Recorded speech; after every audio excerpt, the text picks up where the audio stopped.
En Periodista Digital hoy contamos con un testigo de lujo de la historia reciente de España, política, mediática, social, don Ramón Tamames Gómez. Muchas gracias por venir a Periodista Digital. Pues es un placer estar aquí otra vez, porque la verdad es que desde que nos conocimos, Alfonso Rojo y yo, en Sudáfrica, en la campaña de Mandela, después de suprimirse el apartheid, pues tengo muy buena relación con esta casa y he escrito mucho en el blog de Periodista Digital. Lo que pasa es que un día llega uno al blog y dice: pero don Ramón, ¿qué es este blog? Si está lleno de majaras, si esto es un pim pam pum contra usted. Digo, pues sí, la verdad es que sí. Y no lo dejé por eso, sino porque me llevaba bastante tiempo contestar a mucha gente. Usted ha titulado estas memorias Más que unas memorias. Sí. ¿Cuál es la intencionalidad? ¿Quiere que le diga la verdad? Sí. Me inspiró aquello de el Barça más que un club. Es decir, son más que unas memorias. Es una expresión de sentimientos de la vida, del entorno, como acabas de decir, de la historia, de la mediática, etcétera, etcétera. Y por lo tanto, no son simplemente unas acotaciones sobre una persona, sino que yo he tratado de reflejar el estado de las cosas, el estado del arte que dicen los anglosajones. Salen reflejadas, y ahora hablaremos de algunas de ellas, figuras de la política, todas las relevantes de la historia reciente, figuras del mundo intelectual, desde Ortega y Gasset hasta Alberti, y del mundo mediático. No se preocupe. Bien.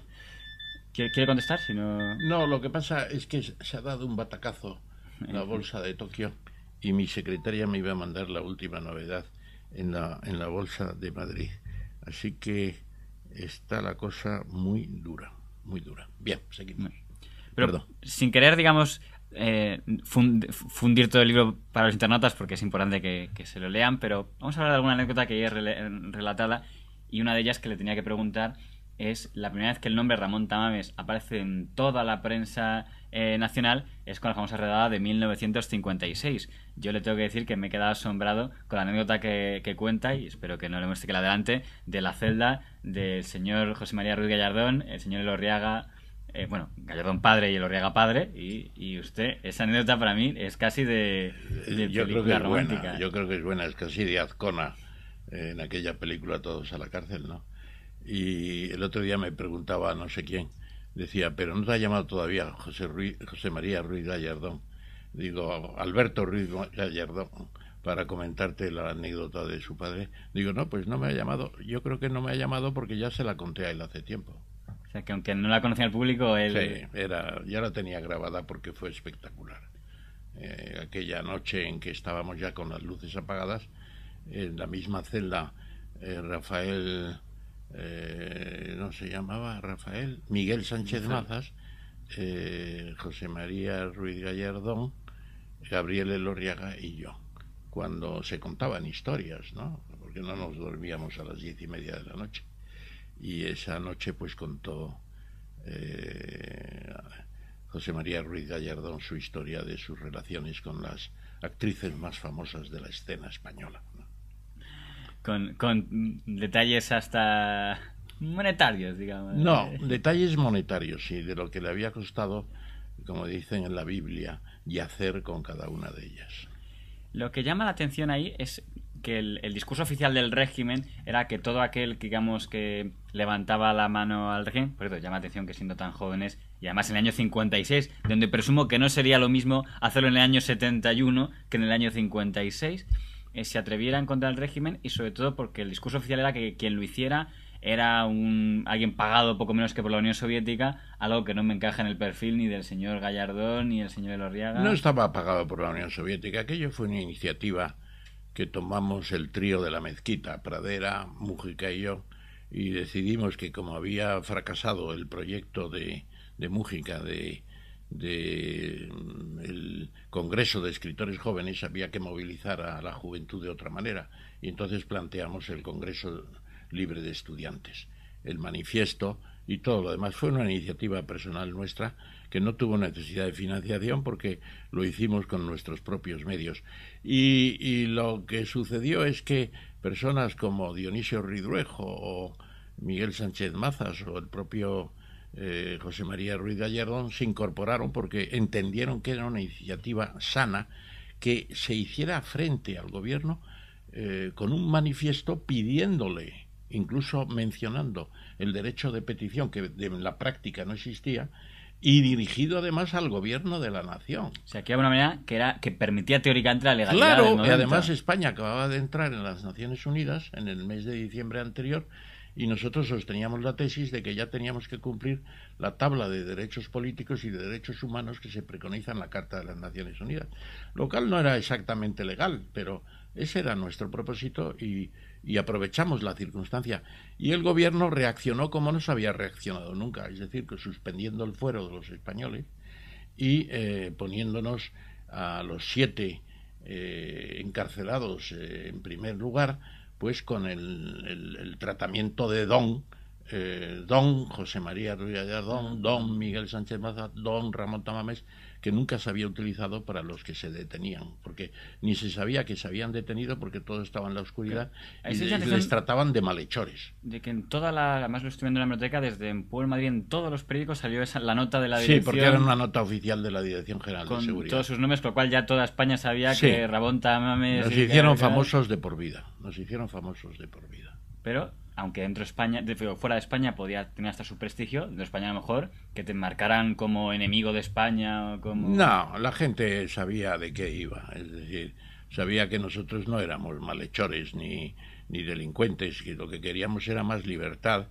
aproximarnos a Europa y poner en marcha los dispositivos de ser ya un Estado miembro de las Naciones Unidas, donde se preconiza la democracia en la Carta, claro, la Carta de San Francisco de 1945. Una de las figuras que también es citada y que también está en la historia es la del Che Guevara, y confieso que cuando vi esa parte en la que cuenta usted cómo lo conoció, lo que menos podía pensar es que la persona que le presentó a Ernesto Che Guevara fuera un ministro franquista, el señor Ullastre, y además según dice hasta que se saludó de una manera muy entusiasta con el Che. Sí, porque Che Guevara era una persona normal, yo diría que incluso tímido, en el sentido de que no era muy expresivo al principio, aunque luego se iba abriendo en la conversación, y él le causó muy buena impresión a Ullastres y viceversa, y a nosotros cuando nos lo presentó, y luego tuvimos un encuentro, las dos delegaciones de Cuba y de España, y allí ya Che Guevara estuvo mucho más expresivo, ¿no? Y se refirió a la Revolución Cubana, a lo que estaban haciendo, y Ullastres pues lo escuchaba con toda tranquilidad, porque Ullastres fue el mejor ministro que tuvo Franco en toda su historia, y era un hombre muy capaz, y que entendía las distintas situaciones. A ese se le ha clasificado siempre como de los opusdeístas. Sí, era del Opus Dei, pero eso no significa que todo el mundo en el Opus Dei sea confesionalista y sea dogmático y sea, digamos, inquisitorial, ¿no? Hay gente de todas clases dentro del Opus Dei, afortunadamente para ellos. Comenta tanto que del señor Ullastre y del señor Valls, otro miembro del Opus Dei que también cita, que eran muy galantes. Sí. Ullastres tenía un atractivo extraordinario para las mujeres. Mi mujer lo dice, era un hombre verdaderamente elocuente, elegante, en cierto modo seductor hasta el punto de la conversación. Y Valls era otra cosa. A mí me parece que Ullastres era más sincero y tenía un fondo más sólido que Valls. Valls era ya un profesional de la elegancia y de la compostura. La verdad es que, por cierto, una cosa, un tópico confieso que yo tenía, quizá, y era que, claro, que España y Cuba, y uno piensa, pues España, régimen franquista, anticomunista, Cuba, régimen comunista, debían odiarse, tal, y usted cuenta que hasta hubo relaciones comerciales muy fluidas entre ambos países, lo cual... Totalmente, porque se aplicó la llamada doctrina Estrada, que me parece que fue un jurista argentino, que dijo que los países del mismo tronco cultural e incluso espiritual y histórico deben mantener las relaciones cualquiera que sea el régimen político que tenga. Y se adoptó en España la doctrina Estrada, y yo creo que para Cuba fue muy importante porque los primeros años pocos países tuvieron esa conducta. Y además Franco pues tenía un sentimiento nacionalista que se vio en la guerra de Vietnam, por ejemplo, porque los norteamericanos pidieron que enviara tropas y él dijo que no, porque Ho Chi Minh estaba haciendo lo que tenía que hacer, que era conquistar la independencia de su país, y solo mandó unos médicos, que hay una historia muy interesante sobre los médicos españoles en Vietnam. Bueno, hablamos de ministro de Franco Ullastre, otro ministro de Franco del que también se le atribuyó una relación cercana es don Manuel Fraga Iribarne, y la verdad es que aquí hay una contradicción con lo que decía el señor Fraga, porque el señor Fraga en sus memorias, en las que habla muy bien de usted, pero dice que no le dijo inicialmente su militancia, también niega tajantemente que nunca dijera la frase "la calle es mía", que usted cita que sí dijo, además que fue a usted, y además que fue una conversación que casi lo único malo no era esa frase, sino todo el contexto de la misma.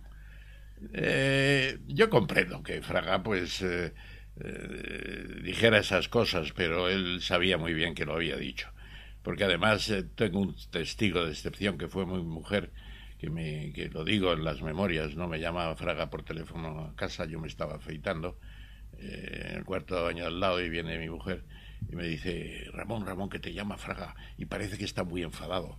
Y fue cuando me lo dijo, porque me comentó: bueno, Tamames, vas a ir a una manifestación esta tarde que está prohibida por la ley. Digo, bueno, pero la ley hay que cambiarla, ¿no? Estamos por la democracia. Toma, y nosotros también estamos por la democracia. Bueno, pues la calle es de todos. Y ahí fue cuando dijo: la calle es mía. Y cuando yo le dije: bueno, pues a ver si traes la democracia que tanto habláis de ella, dice: el timing lo marco yo. O sea, son dos frases célebres, sobre todo la primera.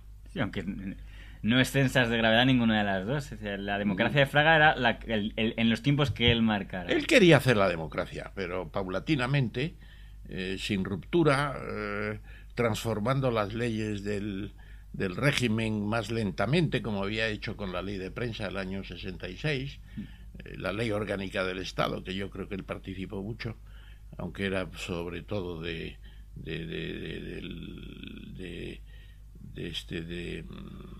que fue secretario general técnico de la presidencia del gobierno, don Laureano López Rodón.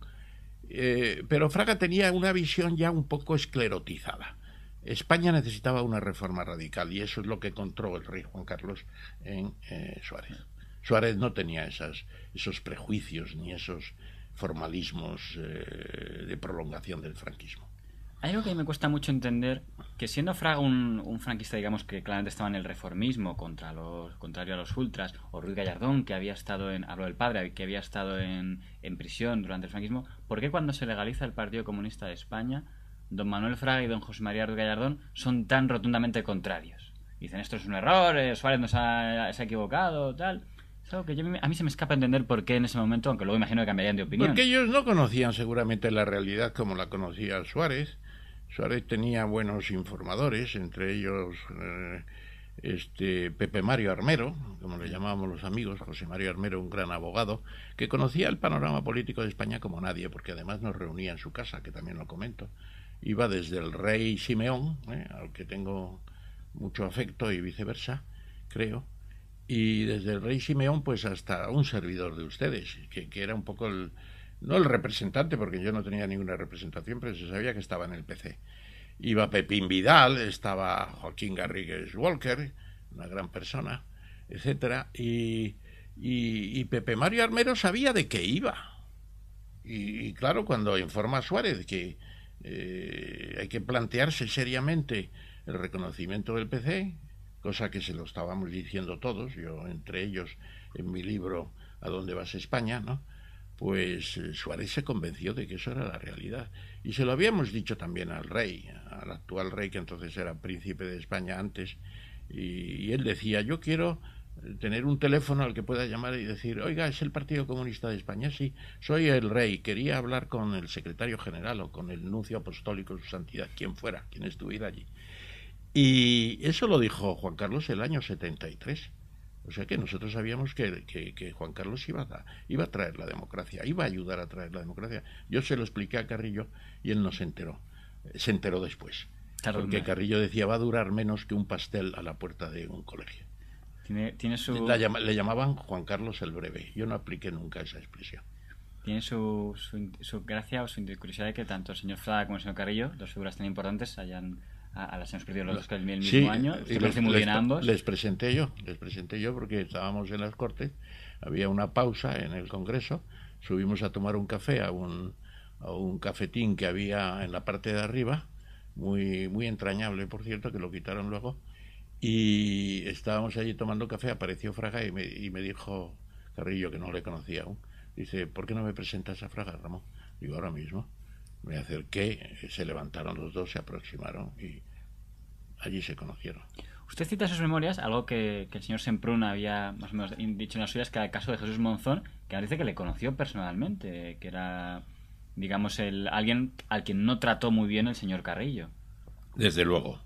Y yo creo que Preston, en su libro sobre Carrillo, no lo he leído aún, lo pienso leer, pues el tema de Monzón lo trata muy bien, según me han dicho. Y creo que él fue muy duro con Monzón, porque veía en él que era un hombre extravertido, simpático, divertido, que veía a España como una gran aventura política y personal. Pues eso a Carrillo no le convencía. Carrillo siempre fue un hombre de aparato, de controlar el partido, de dosificar sus digamos, entradas y salidas de España, mientras que Monzón se iba, invadía España por el Valle de Arán y se quedaba tan tranquilo, y cuando llegaba la Guardia Civil pues no tenía más remedio que volver a Francia, claro. Hay unos capítulos dedicados a la parte de la legalización del Partido Comunista, con muchas anécdotas que no sé yo si son del todo conocidas, porque es muy conocida la famosa detención del señor Carrillo con peluca, pero no tanto que a usted prácticamente le esposan cuando va a interesarse. O luego, a mí me ha entusiasmado la famosa legalización con lo de los impuestos. Hoy vuelve usted a pagar impuestos, sí, porque el PC ya ha sido legalizado. Luego, viéndolo bien, no tendría que haber pagado, porque yo esos años no disfruté de libertades políticas. Pero estuvieron tan amables y simpáticos en la Delegación de Hacienda de Madrid cuando se reconoció el PC, pues me dijeron, don Ramón, ahora que ya tiene usted su partido legalizado, tendrá que pagar los impuestos que ha dejado de pagar estos años. Dije, pues sí, y ahí se relata cómo se resolvió la cuestión, pero no debería haber pagado, porque en esos años no disfruté de esos derechos, pero en fin, la verdad es que se llegó a un arreglo bastante bueno para ambas partes. Lo que ya diciendo es que en esa foto de la legalización, en la que no está el señor Carrillo, salen usted y el señor Ignacio Gallego, es inevitable mirarlos y decir, creo que qué diferente, a mi modo de ver, y no espero no cometer, digamos, un exceso, la forma de entender, yo creo que la democracia que tenía el señor Ignacio Gallego y que tenía usted, pero es mi impresión, no sé si... No, Ignacio Gallego era una persona muy tratable, había sido muy dogmático, muy estalinista, pero él yo creo que había ido cambiando. ¿Sabe la profesión de Ignacio Gallego cuál era? Clarinetista, porque él estaba en una banda de música de un ayuntamiento de Andalucía, no me acuerdo cuál, donde él había nacido o donde vivía, y era clarinetista. Y yo me enteré un día que me lo contó. Y entonces, lo que pasa en esa foto no está Carrillo sencillamente porque estaba fuera de Madrid, y tampoco a eso es criticable. La gente en Semana Santa pues sí, se iba un poco a quitarse la tensión y el estrés. Yo mismo ese día había estado en la Sierra de Guadarrama, ¿no? Quizá algún simpatizante del PC actual se sorprendiera de la ayuda de la banca privada que usted relata. No sé si era gracias al PC o gracias a Ramón Tamames. No, yo creo que fueron las dos cosas. Y fundamentalmente, todo hay que decirlo, que se daban cuenta de que ya se normalizaba la situación, que los partidos políticos se legalizaban todos y que por lo tanto ellos no podían discriminar entre partidos. A eso también ayudó pues que yo conocía a los banqueros Luego en el ayuntamiento también ahí ayudaron las... Ayudaron mucho, sí señor, a un ayuntamiento que, como decía la ABC, que un día nos sacó en portada, un día que se fue el profesor Tierno se fue de viaje, que era el alcalde, y me quedé yo de alcalde en funciones, y el ABC se regodeó con la idea de que había un alcalde comunista en Madrid, ¿no? Y esa foto que sacaron en portada, que por cierto la tengo que recuperar, había buena relación, la gente se daba cuenta de que había que transigir, que había que pactar, que no podíamos seguir con el fetichismo de comunismo, anticomunismo, patrias, vendepatrias, antipatrias, etcétera. Fue una época en cierto modo, gloriosa en ese sentido. Hablando de BBC, me he hecho gracia esta de que se ríen con usted y el señor Olarra, porque usted explica cómo el señor Olarra, me imagino que puede ser tras este debate en televisión, que el señor Olarra le atribuía a usted, y además no se equivocaba, la paternidad de los pactos de la Moncloa. Sí, señor. Y además me lo decía todos los días que nos veíamos. Ramón, tú eres el autor de los pactos de la Moncloa. Bueno, no, eso no es cierto. Los pactos de la Moncloa, el protagonismo es de Suárez. Económicamente hay un protagonismo también de Enrique Fuentes Quintana, que preparó el memorándum. Pero lo cierto es que también el dinamismo de los pactos, en aquella reunión de octubre del 77 en la Moncloa, pues el dinamismo, pues UCD y el PC fuimos los principales. La idea aquella de hacer el resumen, pues José Luis Leal del gobierno y por lo tanto de la tendencia UCD, y nosotros y servidor, porque hicimos juntos el programa, el resumen de trabajo, que era el verdadero programa de los pactos de la Moncloa. Pero eso fue en la propia dinámica de los pactos, porque queríamos hacerlos. El PSOE estaba en una actitud pues de ponerle un poco de arena al carril, ¿no?, para que el tren no avanzara, ¿no?, y o que descarrilara. No le gustaban los pactos porque pensaba que eso era un paso hacia un posible gobierno de concentración, que luego no se produjo por lo demás. Por cerrar el capítulo del señor Carrillo, la verdad es que nunca había... Yo tenía pensado, cuando usted abandona el partido, y es muy sonoro porque era una figura, si no la más importante, por lo menos en Madrid, de las más conocidas, y probablemente también fuera de Madrid, y usted relata que antes de su marcha habían dado una enmienda interesante en el PC, que era que un secretario general no pudiera seguir ejerciendo con más de 65 años, con lo cual quizá ese detalle yo por lo menos lo desconocía totalmente, no sé si se sabía. Sí, y además los puse en el Comité Central, que estaba viendo las enmiendas al proyecto. Estaba delante el propio... Estaba a 1,5 metros Carrillo, ¿no? Y Carrillo como si estuviera oyendo músicas celestiales, y yo tan tranquilo diciéndole las verdades del barquero, ¿no? Y no pasó nada, pues hubo 2 votos a favor, el mío y el de un concejal que se llamaba Tejero, que era muy amigo mío, le llamamos Tejero el bueno, a diferencia de Tejero el malo. Y no pasó nada. La única enmienda de las 50 que propuse yo, un número un poco cabalístico, fue la de la lectura de la Constitución. Bueno, sé que usted le atribuyen muchos en el PC el abandono del leninismo en el Congreso anterior. Sí, señor, porque aquello, cuando estábamos preparando el primer Congreso Democrático en España, en la democracia en España, pues si llegamos a los estatutos, a un sitio donde se decía la ciencia del marxismo-leninismo, yo dije, eso hay que quitarlo. Y me dice Carrillo, ¿por qué? Es que no es una ciencia. Digo, no, ciencias son la física, la química, las matemáticas, pero el marxismo-leninismo, todo lo más es una corriente filosófica y política. Y le dieron la razón. Y se quitó. Se quitó, como también se quitó la dictadura del proletariado. En aquel mismo congreso primero. En aquel mismo congreso, aunque ya se había anunciado previamente.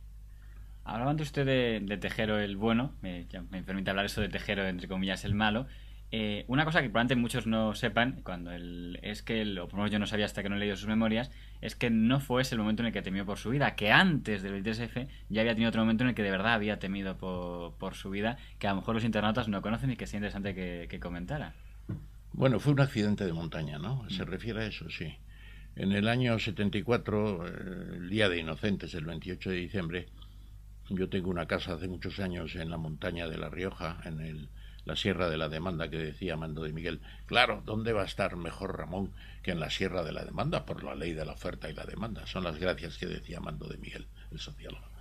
Pues estaba dando un paseo y en un tramo complicado, pues para saltar un barranco, pues la piedra que me agarraba cedió, caí al fondo de una sima de unos 12 metros, pero afortunadamente era muy estrecho y me debí ir chocando con los lados, y eso frenó la caída.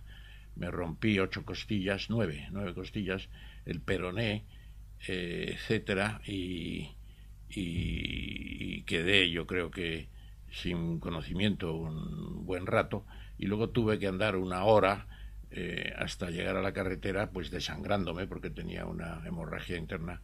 Y bueno, lo cuento ahí, y la verdad es que fue un episodio tremendo y yo vi que la muerte estaba próxima.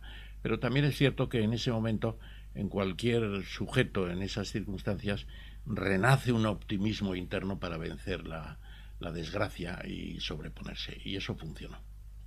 En el caso del señor Tejero, la verdad es que se puede decir entre comillas que ha tenido suerte por la historia, porque ha quedado la frase de se sienten coño como de él, y hay una frase mucho más dura que quizás no conocía mucho la gente, que es lo de si se apagan las luces, abran fuego contra los que intenten salir. Sí, señor. Eso ha tenido suerte de que no haya sido trasladado, porque si no, más que ser recordado como un golpista agitador, hubiera sido recordado como alguien que pudo haber sido un asesino. Sí, podría haber sido una masacre, empleando el galicismo, una matanza, una auténtica matanza. Yo creo que el propio Tejero se dio cuenta de que no podía hacer eso, y afortunadamente por lo menos no se apagaron las luces, que fue una decisión correcta desde fuera, porque si se corta la energía eléctrica, aquello habría sido una matanza. Hay algo que nunca he entendido muy bien, se lo comenté en su momento una vez que estuve con Enrique Mújica, que también lo tuvimos por aquí.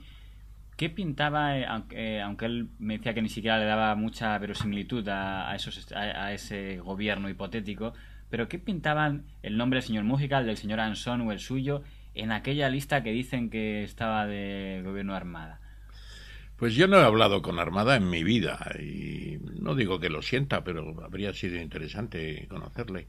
Armada gozaba de la confianza del rey y pensaba que la democracia estaba perdiendo el control de España, y que los separatismos, ETA, la crisis económica, que todo eso significaba que las cosas iban muy mal, y pensó que habría que hacer un gobierno de dictadura, pero con mimbres democráticas. Él pensó que eso era posible, ¿no? Hacer un gobierno de dictadura con personajes que estaban ya en el Congreso de los Diputados y que formaban parte del esquema político español.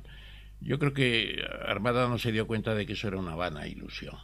Claro, preparó el golpe, porque yo creo que fue él, y lo cierto es que el gobierno ni se llegó a proponer. A mí nadie me propuso nada, y por lo que sea a los otros tampoco. Estaba en un apunte de Armada en algún sitio.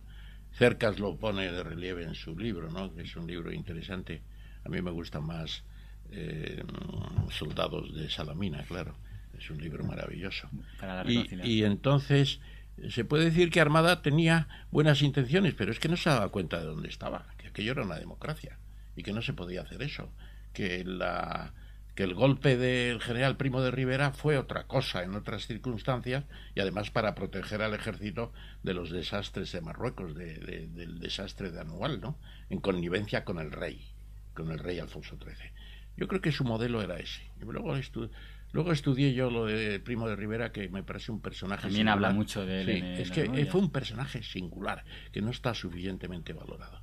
Es el autor de la España moderna, muchos aspectos de organización económica, de estructura del Estado, de crecimiento, etcétera.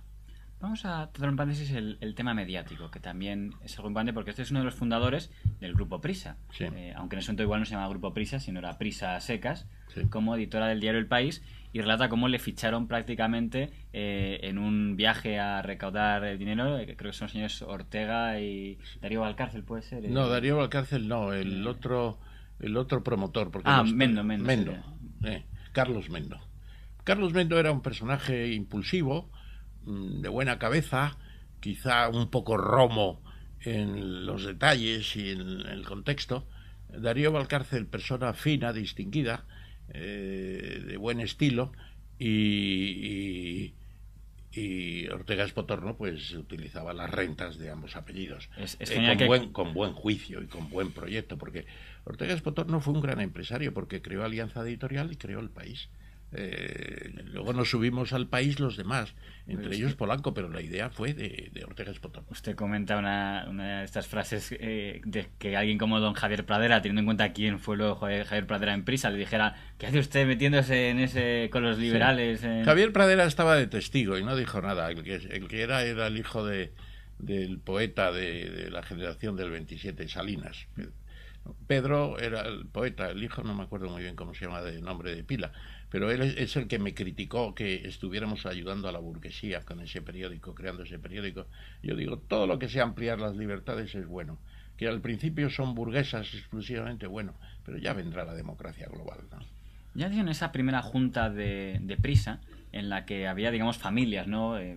Corríjame si me equivoco, más o menos podían decir, por un lado, los de Fraga con Carlos Mendo, los liberales de Areiza con Darío Valcárcel, los orteguianos también liberales con los de Aspotorno, Julián Marías, y Ramón Tamames, que era como uno suelto del Partido Comunista, que creo que en alguna junta estuvo algún miembro que he leído ahí en las bibliotecas, Zulueta, Ochoa, que decían, ¿qué hace ahí un miembro del Partido Comunista? Sí, bueno, pues eso, pues se le dijo que no tenía ningún sentido que protestara, porque al fin y al cabo la democracia es lo que queríamos y en la democracia habría un partido comunista. Algo así se le dijo. Yo también intervine en aquella ocasión y no maltraté a Chueca porque le admiraba por alguno de sus libros, ¿no? Sobre todo el estudio que hace sobre Madrid, que es una maravilla, con el barrio griego del Museo del Prado, el Casón, todo aquello es una maravilla del libro. Entonces, yo no representaba a nadie, yo estaba allí a título personal, fundamentalmente porque me había llamado Ortega Espotorno, que era mi editor y amigo. Pero de ese equilibrio de familias desapareció y acabó todo en el monopolio de Polanco, dirigido por Cebrián. ¿Usted fue testigo de toda esa evolución? Sí. Y a mí, pues después de estar 12 años, pues ya me debieron declarar persona non grata y me dijeron que ya no iba a poder ser elegido en la siguiente elección de consejeros porque había mayoría del grupo dominante de Polanco Cebrián. Y así se acabó mi presencia en el país. Fue muy interesante por lo demás. Yo no soy de esos que se marchan después de haber sido 5 años ministro o 12 años consejero y empieza a criticar a los demás. Yo lo pasé muy bien y estoy muy agradecido incluso a Polanco, que además yo creo que en las referencias que hago de él en el libro, pues es una mezcla de afecto y de crítica. Pues yo estoy muy agradecido de haber estado 12 años allí porque fue muy interesante. Pero hay algún punto en el que no quedan demasiado bien, por ejemplo, en el tema de Alonso Puerta. Usted comenta que, por cierto, cuando hablábamos con el señor Barranco nos decía efectivamente que usted había tenido algo que ver con aquello, cosa que yo desconocía, veo que usted corrobora con esa denuncia de corrupción del caso de Alonso Puerta, y cuenta que el país, el señor Polanco, se comprometió a publicarlo, pero que luego... Sí, lo cuento con pelos y señales porque nunca se me olvidará. Polanco dijo que sí, que se iba a publicar la denuncia, por llamarlo así.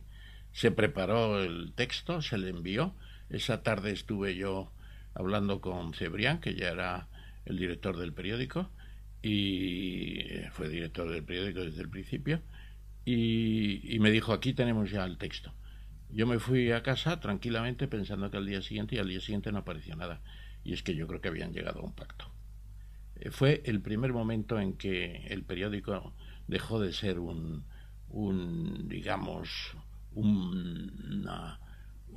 ariete de la democracia y la decencia para entrar en el pactismo y no precisamente más florido. Lo que llama la atención es que el señor Polanco no lo ocultaba según reveláis, lo dijo claramente. Cuando dice, usted le pone en su boca la frase, me ha acostado antes con el señor Suárez y ahora con Felipe González. Sí, eso es lo que dijo. Y yo lo tengo ahí y si a alguien no le gusta, pues lo siento, pero es lo que dijo. Por lo demás, esas frases se dicen con frecuencia. Él lo dijo de una manera muy contundente, a mí se me quedó marcado y por eso la reflejé. ¿Tiene alguna opinión sobre la situación ahora del Grupo Prisa o en general? Hombre, pues yo creo que sería una pena que el Grupo Prisa se hundiera. Está en un momento muy malo, con una deuda brutal de casi 4.000 millones de euros, aparte de lo que pueda haber debajo de las alfombras, como decía el inolvidable Leopoldo Calvo Sotelo, ¿no? Y luego ya no es una empresa española, porque está controlada por un fondo internacional, con características casi de fondo buitre, ¿no? Y el presidente del periódico, pues creo que en el otoño pues se acaba su periodo de mandato comprometido con el fondo este. La familia Polanco ya no pinta nada.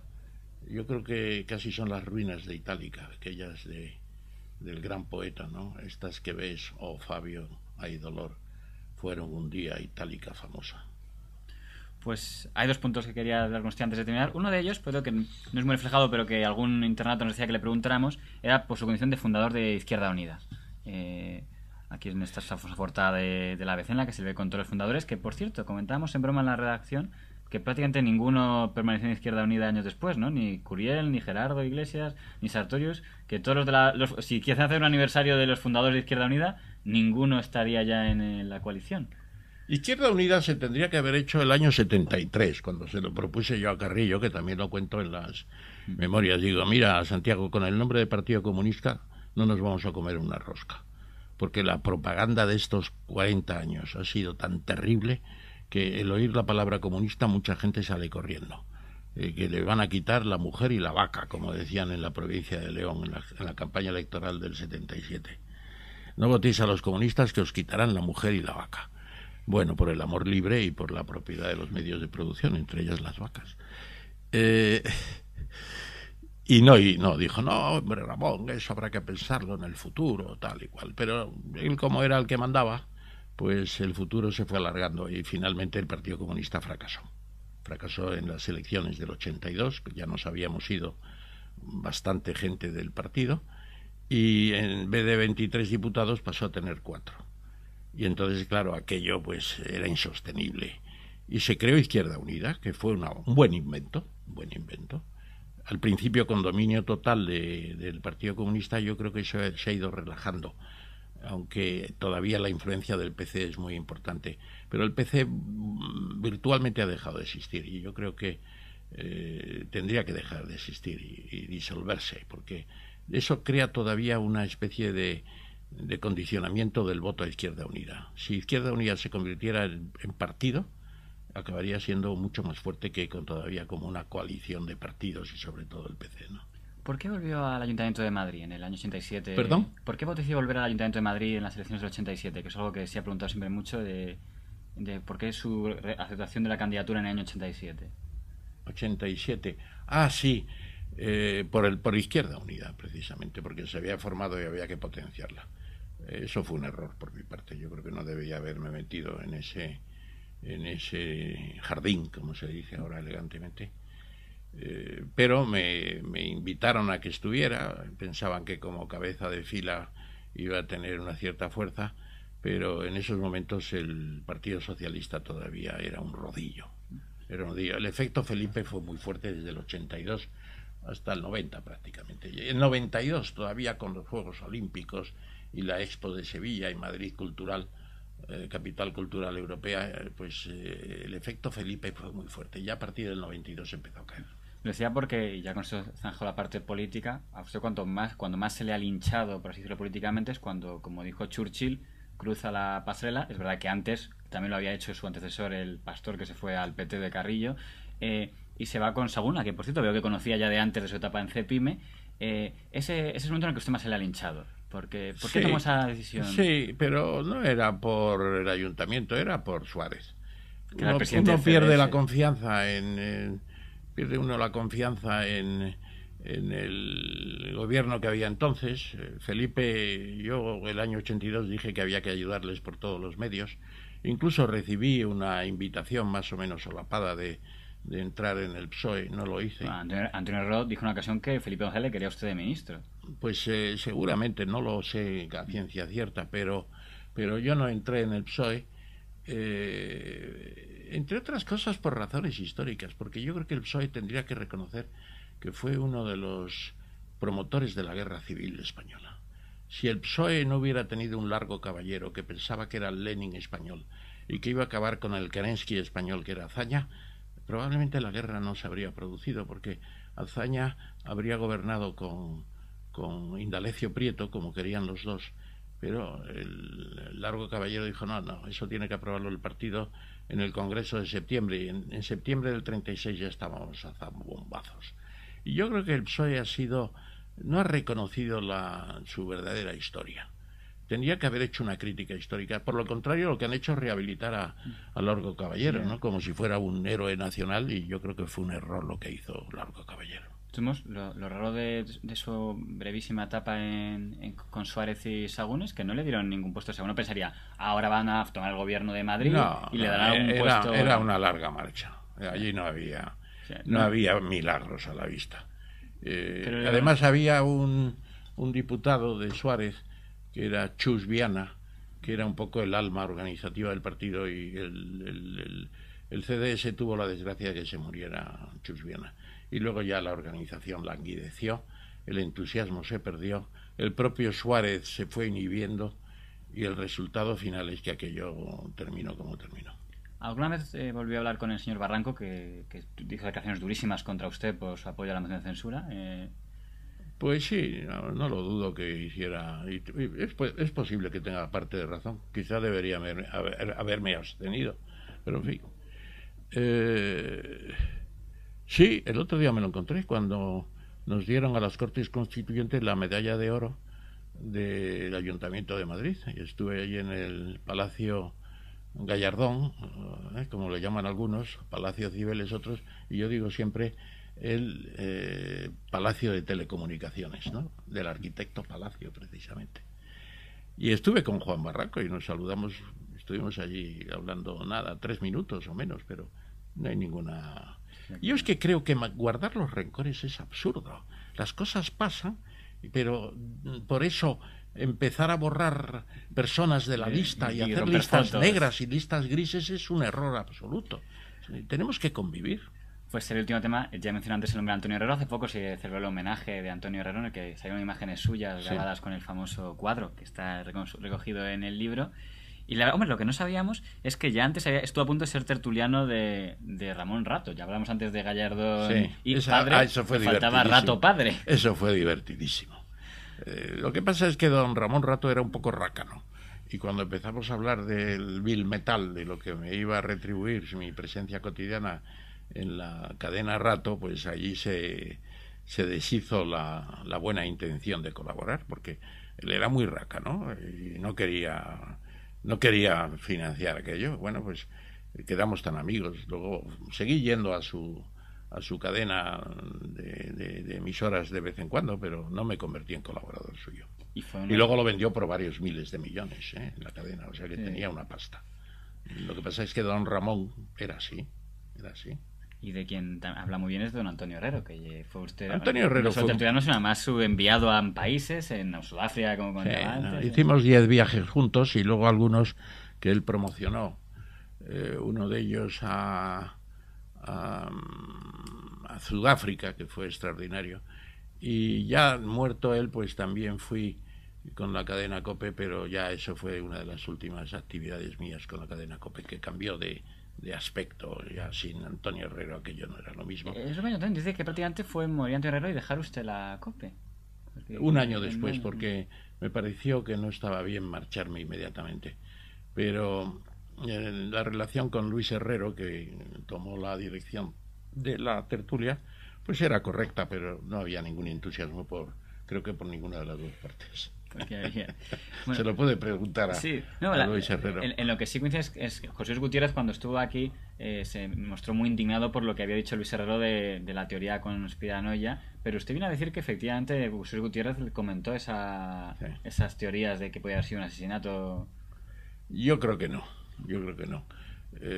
Los adictos a Antonio Herrero podrían convertirlo, además de en una persona memorable, en un héroe, pero yo creo que no fue verdad. Es decir, murió por su osadía de irse a comer abundantemente, beber razonablemente y darse un baño disparatado teniendo una úlcera de estómago. Y yo creo que todo ese conjunto de cosas es lo que le ocasionó la muerte. Bueno, don Ramón, ha sido un placer este trato con usted. Hay que decir que en las memorias no son solo de don Ramón también, sino de la gente entonces y también de su familia, porque su señora, sus hijas, lo de Garzón y su hija es fantástico, pero no estamos sin tiempo y no... Pero no sé si al juez de Garzón le hará gracia esa corrección que le hizo de no hay acciones, hay participaciones. Sí, auténtico. Mi hija en los exámenes de judicatura estaba el juez Garzón en el tribunal y le dijo el juez Garzón: a ver, señorita, o como la dijera, candidata, pues ¿cómo se tramitan las acciones de la sociedad limitada? Y mi hija le dijo: señor juez, o señor Garzón, creo que dijo, pues difícilmente, porque En las sociedades limitadas no hay acciones, son participaciones. Y el juez reaccionó bien. No propuso suspenderla. Pues esta y muchas otras anécdotas que yo creo que de muchas protestas de la historia están recogidas en Más que unas memorias, de Ramón Tamames. Muchas gracias por haber venido aquí. Publicadas por RBA. Pues muchas gracias por haber venido aquí a Periodista Digital. Muchas gracias. Ha sido un placer estar otra vez en esta santa casa de Alfonso Rojo y sus colaboradores.